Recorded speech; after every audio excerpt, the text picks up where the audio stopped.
वस्तु की स्थिति में किस प्रकार एक वस्तु की स्थिति में उपभोक्ता संतुलन में रहता है। पहले दिखाइए इकाई, दूसरे के एमयू, एमयू का मतलब होता है मार्जिनल यूनिट, जिसको हम बोलते हैं सीमांत यूनिट।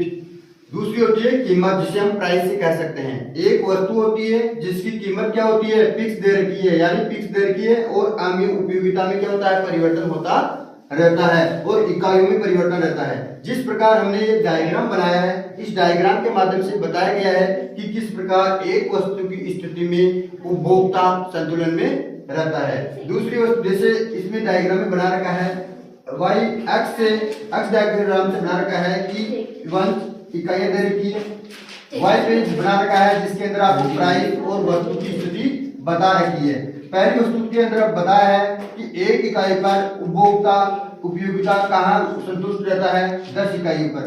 दूसरी इकाइयों पर रहता है 8 वस्तु की स्थिति के अंदर।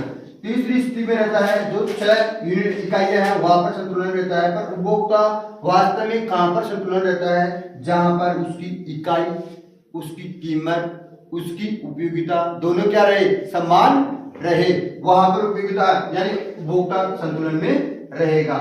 जहां पर यानी मार्जिनल यूनिट और प्राइस दोनों क्या हो, इक्वल यानी समान हो, वहां पर क्या होगा, उपभोक्ता संतुलन में रहेगा। दूसरी यूनिट के अंदर भी यह रहेगा, अगर दो वस्तु की स्थिति में अगर उपभोक्ता कहां संतुलन में रहता है तो हम किस प्रकार डेफिनेशन करेंगे, जहां पर पहली वस्तु की उपयोगिता, उसकी कीमत, और दूसरी वस्तु की कीमत और उसकी उपयोगिता दोनों वस्तुओं की क्या हो, समान रहेगी, वहां पर दोनों वस्तु की स्थिति में क्या रहेगा, उपभोक्ता संतुलन में रहेगा।